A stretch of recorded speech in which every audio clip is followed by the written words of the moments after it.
하나님의 말씀은 베드로전서 3장 8절로 12절 제가 읽겠습니다.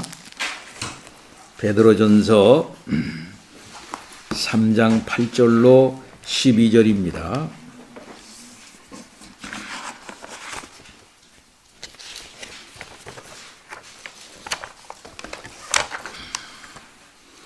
마지막으로 말하노니 너희가 다 마음을 같이하여 동정하며 형제를 사랑하며 불쌍히 여기며 겸손하며 악을 악으로 욕을 욕으로 갚지 말고 도리어 복을 빌라. 이를 위하여 너희가 부르심을 받았으니 이는 복을 이어받게 하려 하심이라.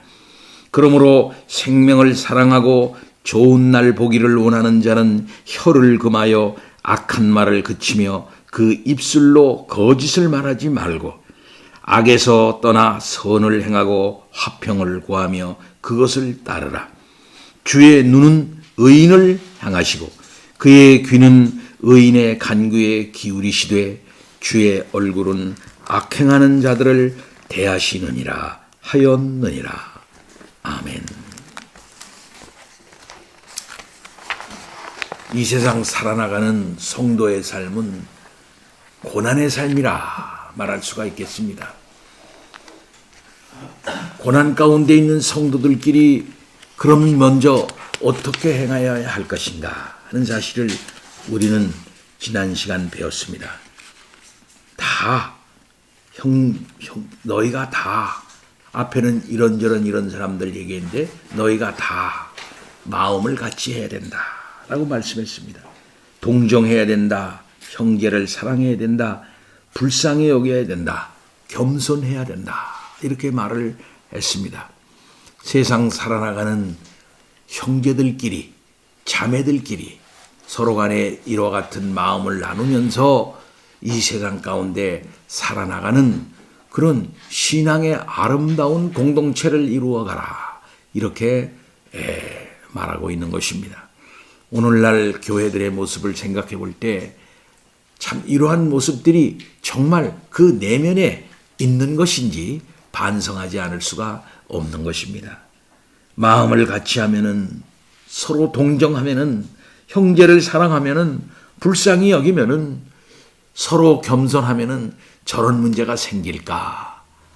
라는 생각을 하게 되는 것이죠. 교회 안에 이런 아름다운 서로의 덕을 서로 나누면서 한평생 주님 뵐 그날까지 살아나가는 것이 신앙생활이요 아름다운 성도의 교제의 생활이다 말할 수 있는 것입니다.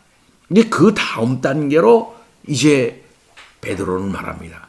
그렇다면은 세상 사람들과의 관계에 대해서는 그러면 어떻게 살아나가야 되는 것인가? 악을 악으로 갚지를 말라. 도리어 복을 빌라. 이렇게 말씀을 하고 있는 것이죠. 자, 이 구절은 주님의 산상수훈을 반영한 구절이라 말할 수 있을 것입니다. 마태복음 5장 39절에 주님께서는 말씀합니다. 나는 너희에게 이르노니 악한 자를 대적하지 말라. 악한 자를 대적을 하지 말랍니다. 누구든지 내 오른편 뺨을 치거든 왼편도 돌려대며 라고 우리 주님께서는 말씀합니다. 저 사람이 폭력을 행한다고 해서 너도 폭력을 행하지 말라 이렇게 말씀을 하고 있는 것이죠. 이 아름다운 사상, 이 놀라운 말씀은 바울에게도 그대로 나타나는 것을 우리는 바울 서신에서 봅니다. 로마서 12장 17절에 바울은 그렇게 말합니다. 악을 악으로 갚지 말고 모든 사람 앞에서 선한 일을 도모하라. 고린도전서 4장 12절에는 모욕을 당한 즉 축복을 하고 박해를 받은 즉 참고 비방을 받은 즉 권면하니 그랬습니다. 모욕당하면은 축복을 하고 박해를 받으면은 참고 비방을 받으면 권면을 했다는 것이죠. 그렇게 했다는 겁니다. 그렇게 하니까 우리가 지금까지 세상의 더러운 것과 만물의 찌꺼기 같이 되었도다. 만물의 찌꺼기 더러운 것과 같은 것으로 취급을 받는다 한달지라도 모욕을 당하면은 축복하고 박해를 받으면 참고 비방을 받으면 권면하는 이러한 아름다운 삶을 세상 사람들에게 드러냈다 하는 것이죠.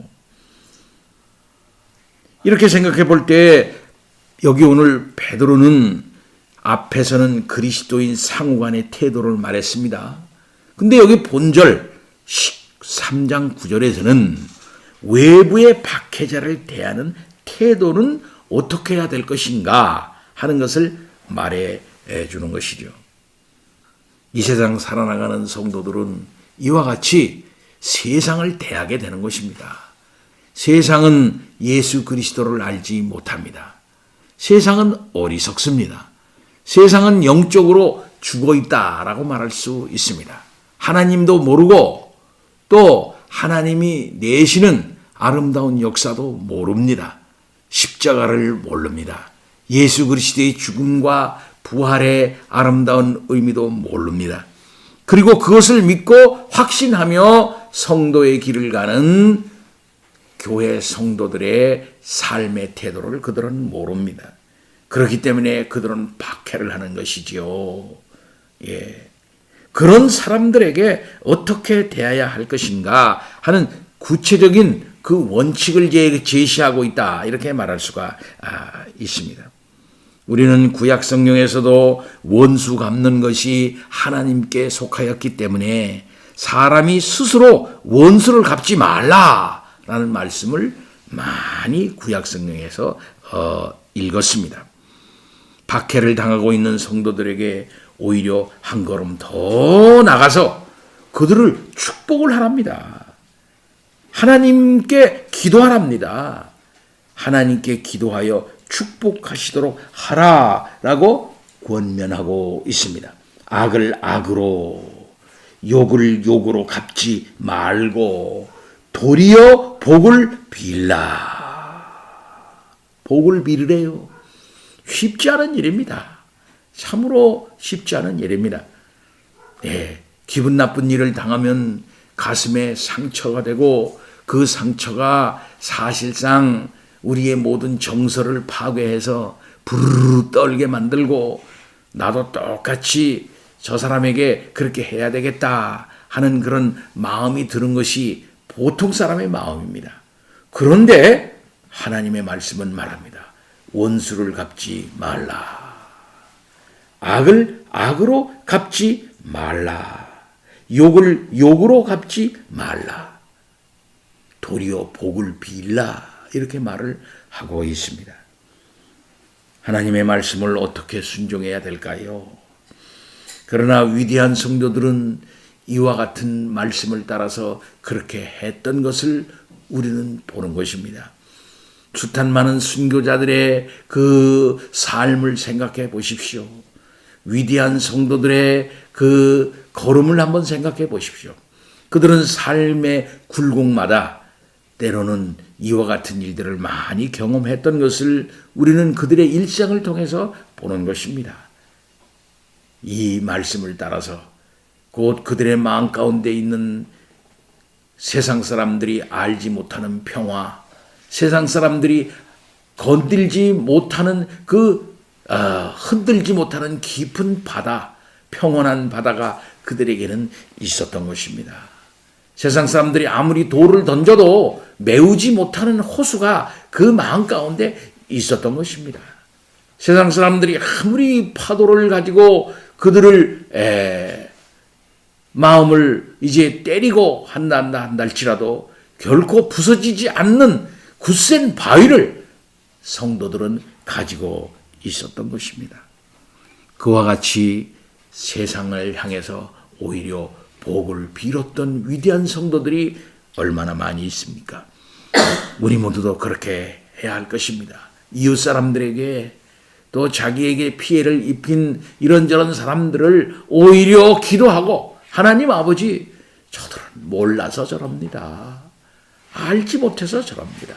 우리 주님이 십자가에 달려서 하나님 아버지 저들을 용서하옵소서 저들이 알지 못함이니이다 라고 그렇게 기도하지 않으셨습니까? 그런데 여기 계속해서 베드로는 놀라운 말씀합니다. 이를 위하여 너희가 부르심을 입었답니다. 이를 위하여 너희가 부르심을 입었다. 2장 21절에도 이와 같이 말했습니다. 이를 위하여 너희가 부르심을 받았으니 라고 이렇게 말씀하고 있습니다.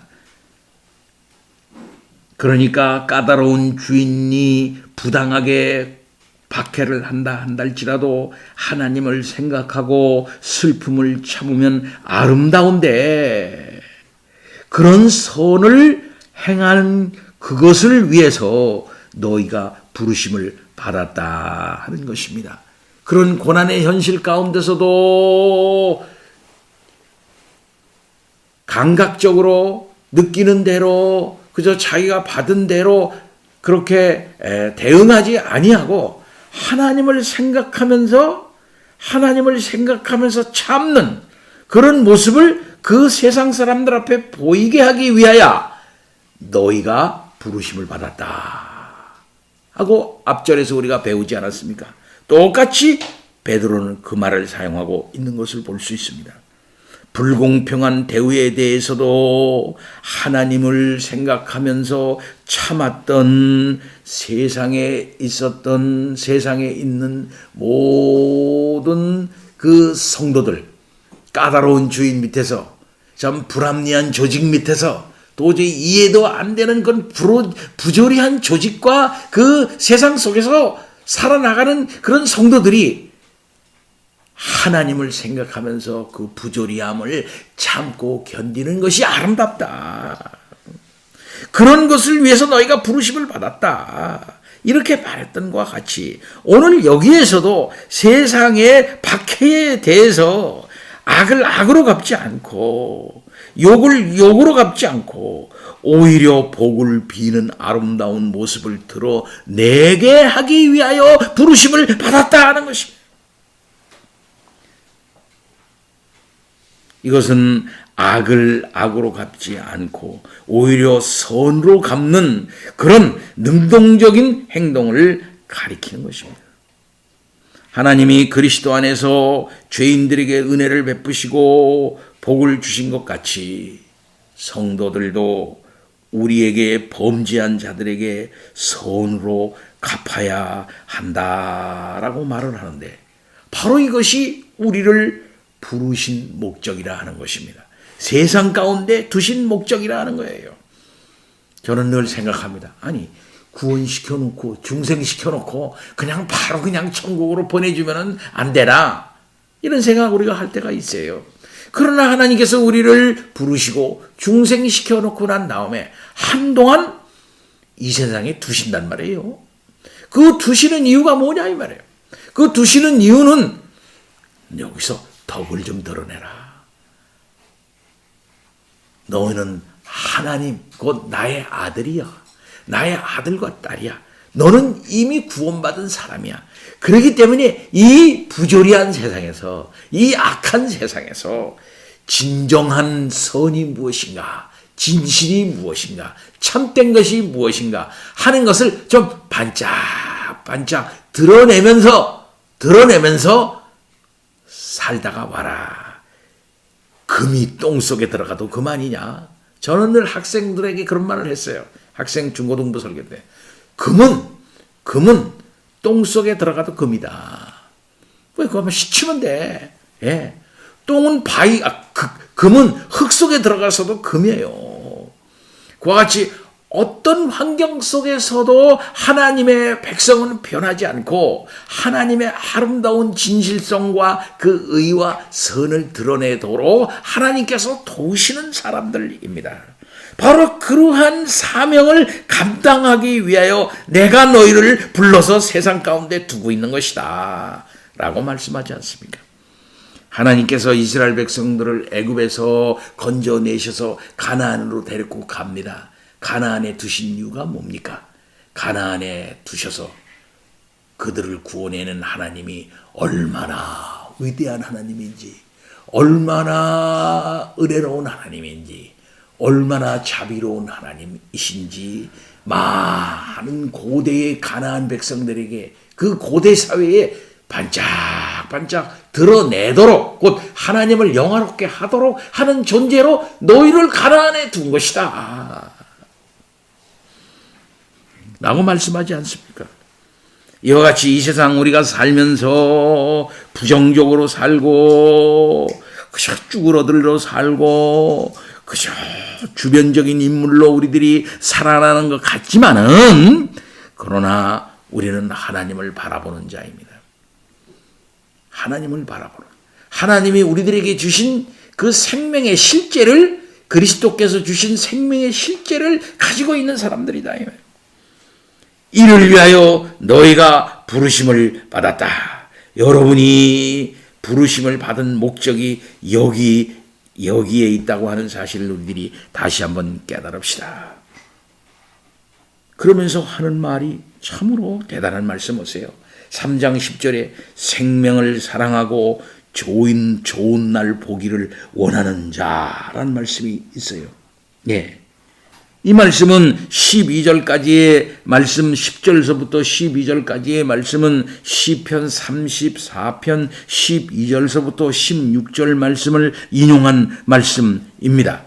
그러니까 박해자들에게 보복하지 말고 그들에게 온순하게 대하면서 오히려 복을 빌어야 한다라는 것을 권면하기 위하여 구약에 있는 말씀을 가지고 인용하면서 설명하고 있는 것입니다.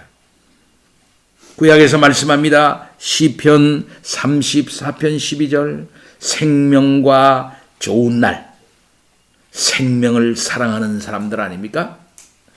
좋은 날 보기를 원하는 자 아닙니까? 이것은 패러럴리즘입니다. 생명을 사랑하는 것이나 좋은 날 보기를 원하는 것이나 같은 뜻이에요. 그러면 생명이라는 게 뭡니까? 이것은 7절에서처럼 영원한 생명을 의미하는 것이고, 좋은 날이라고 하는 것은 장래 영광의 날을 의미한다라고 해석할 수 있겠습니다. 그렇기 때문에 영생과 장래의 영광에 대한 소망을 가진 사람들이 예수 믿는 사람들 아닙니까? 이미 생명을 가졌습니다.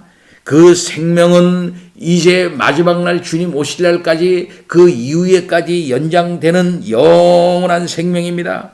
그날은 장래의 영광의 날입니다. 그때는 그들이 우리를 박해하지 못합니다. 우리를 갖다 무시하지 못합니다. 그때는 우리를 모욕 주지 못합니다. 왜 그럽니까? 우리 주님이 영광된 재림으로 오셔서 이 세상을 심판하시기 때문이고, 그를 바라보았던 믿었던 성도들에게 진정한 구원을 주시는 그 신원의 날이기 때문에 그런 것이죠. 그날을 바라보는 거예요, 성도들은. 예. 그래서 생명 사랑합니다. 좋은 날 보기를 원합니다. 소망합니다. 예. 그렇기 때문에 박해하는 자들이 니들은 별게 아닌 자들이야. 어떤 면에서는 영적으로 볼 때 불쌍한 자들이에요. 불쌍한 자. 파리와 같은 자들이다. 어떤 면에서는 죽은 자들이다. 죽은 자들이 좀 팔딱거리고 있을 뿐이에요. 이미 예수 그리스도의 십자가와 부활로 말미암아 머리가 으깨져 가지고 허리가 부러져 가지고 있는데, 그 허리 밑에 있는 꼬리만 그냥 팔딱거리고 있는 것뿐이다 이 말이에요. 예.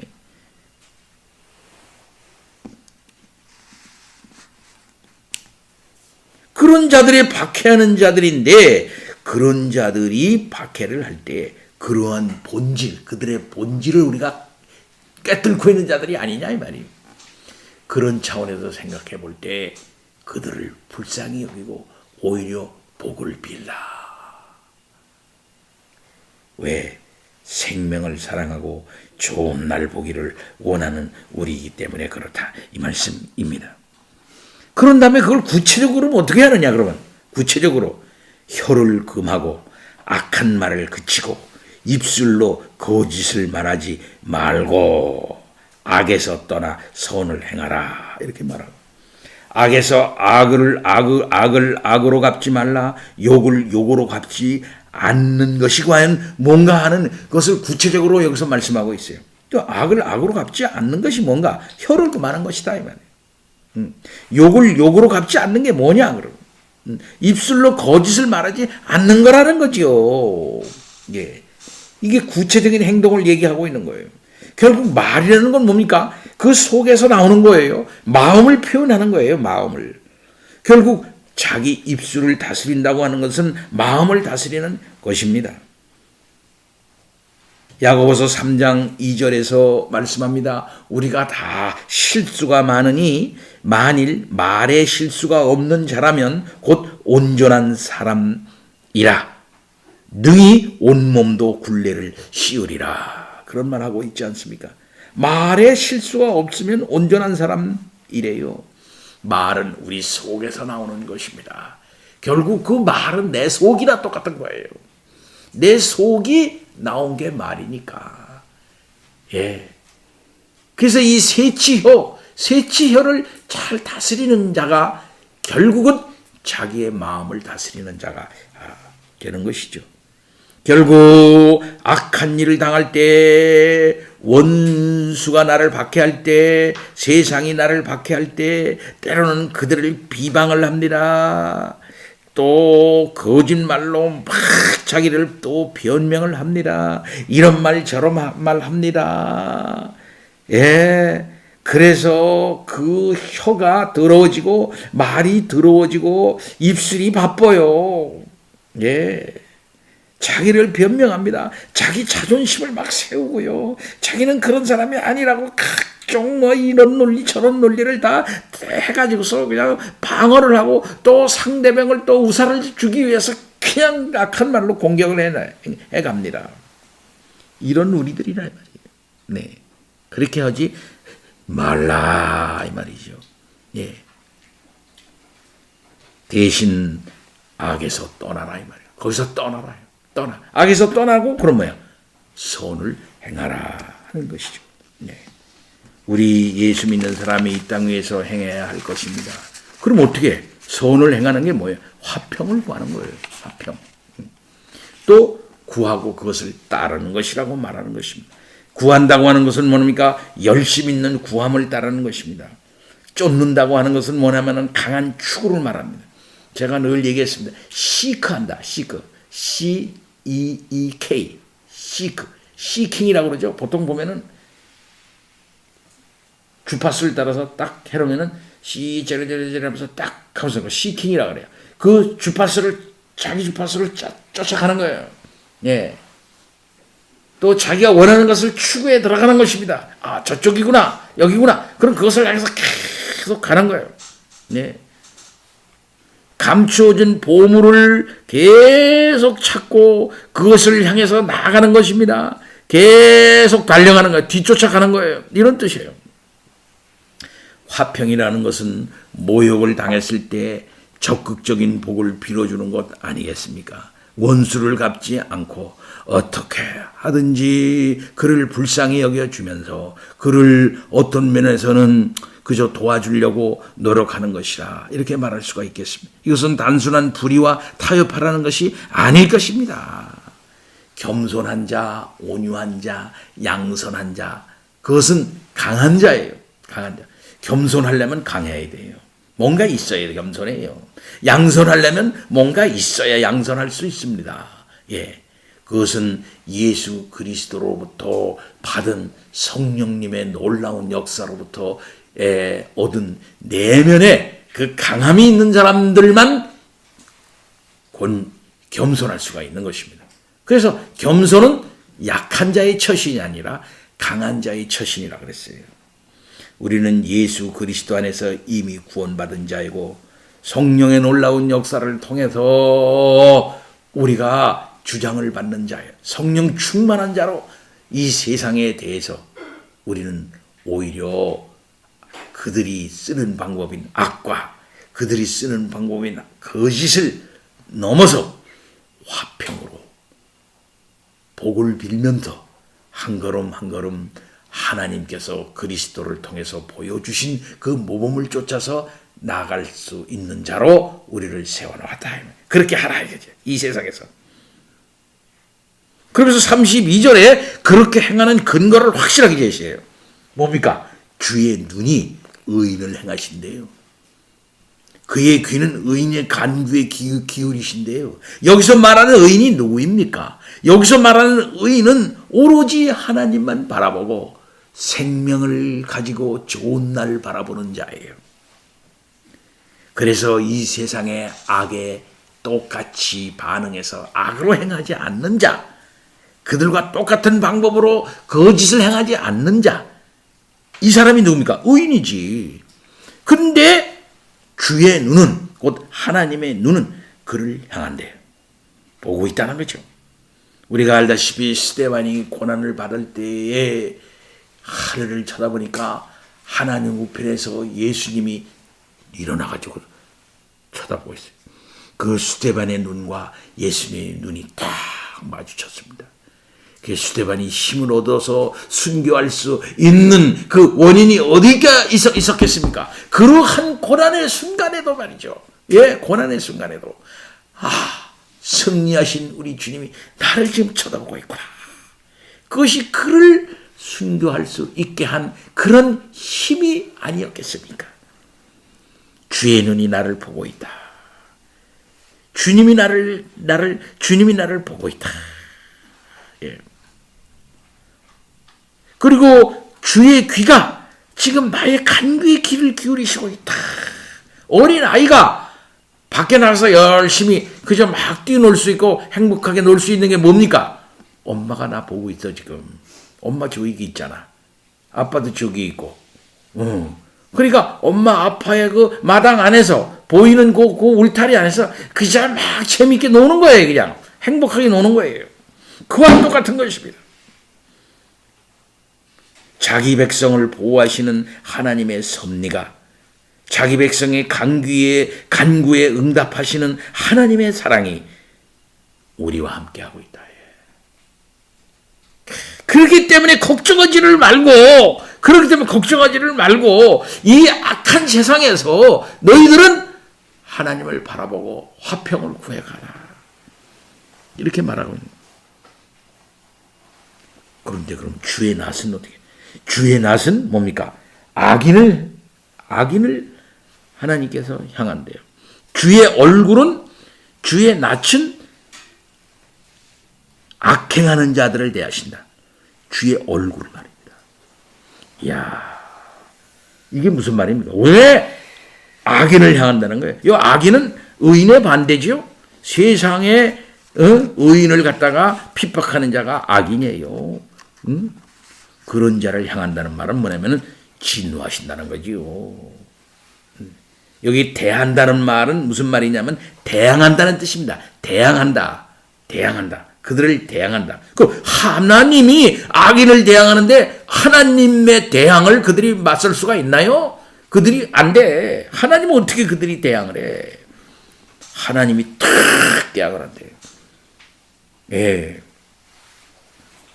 악인을 대적하여 진노하시는 하나님의 모습을 선명하게 묘사하고 있는 것입니다. 이걸 근거로 성도가 이 세상에서 악한 현실을 선을 행할 분명한 명분이 있는 것입니다. 사랑하는 성도 여러분, 이렇게 살아야 됩니다. 이렇게 막 변명하고 말이야, 거짓말 치고 말이죠. 그냥 이리 피하고 저리 피하고 말이지.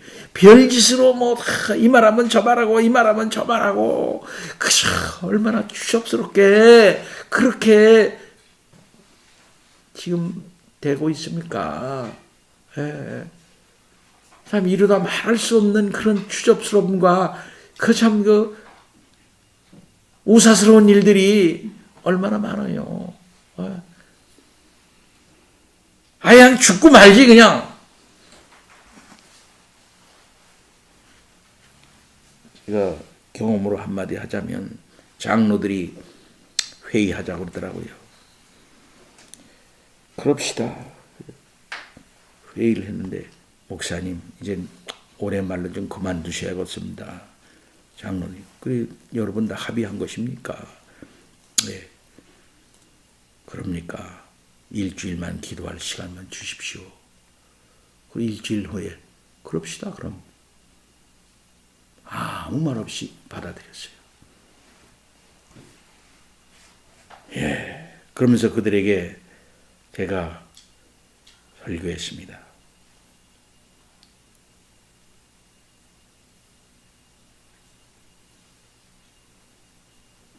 군자는 난진이퇴한다. 난진이퇴.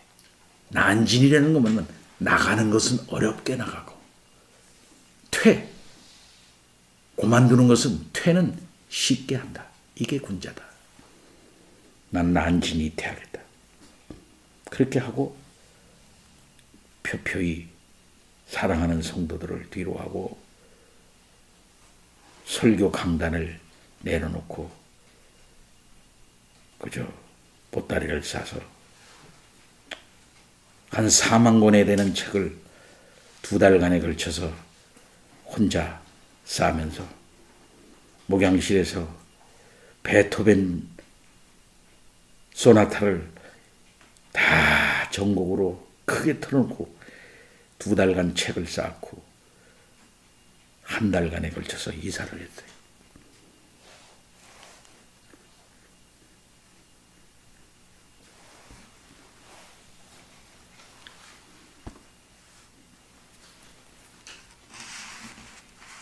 저는 오늘 이 설교를 준비하면서 그 생각이 나더라고요. 주의 눈은 자기 백성을 보호하시는 하나님의 섭리이고, 주의 귀는 자기 백성의 간구에 응답하시는 하나님의 사랑이다. 선을 쫓아야 된다.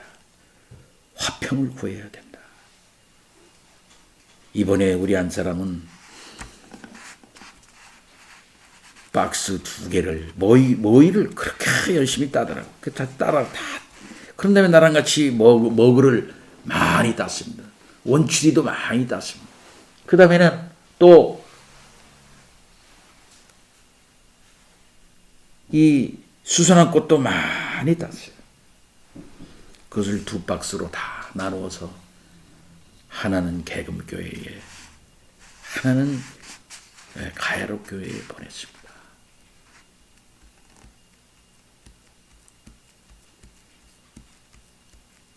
저는 속에서 눈물이 나더라고요. 그러나 한 구석도 기쁘더라고요. 그렇게 하는 우리 한 사람의 마음이 가상하더라고요. 이 세상에서 선을 쫓읍시다. 이 세상에서 화평을 구해갑시다. 이것이 하나님께서 우리들에게 이 땅 위에 살게 하는 이유인 것을 다시 한번 마음에 새깁시다. 다 같이 기도합시다.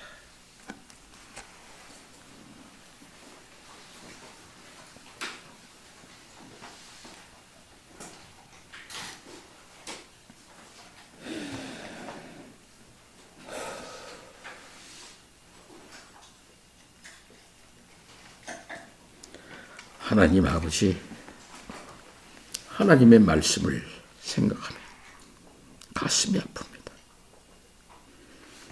어찌 이렇게 진리의 말씀, 어찌 이렇게 귀한 말씀인지 우리의 가슴을 때립니다. 어리석은 우리들, 부족한 우리들에게 오늘도 귀한 말씀으로 우리들을 교육하십니다. 우리 주님을 바라보도록 하십니다. 위대한 많은 믿음의 선진들이 이와 같이 살았습니다. 하나님 아버지, 이 땅 위에서 오직 하나님의 아름다움만 드러낼 줄 아는 우리가 다 되게 하여 주옵소서. 어지러운 세상에 진정한 선과 화평이 믿는 이들에게, 믿는 이들을 통해서 꽃피어 나도록 인도하여 주옵소서. 예수 그리스도 이름으로 기도하옵나이다. 아멘.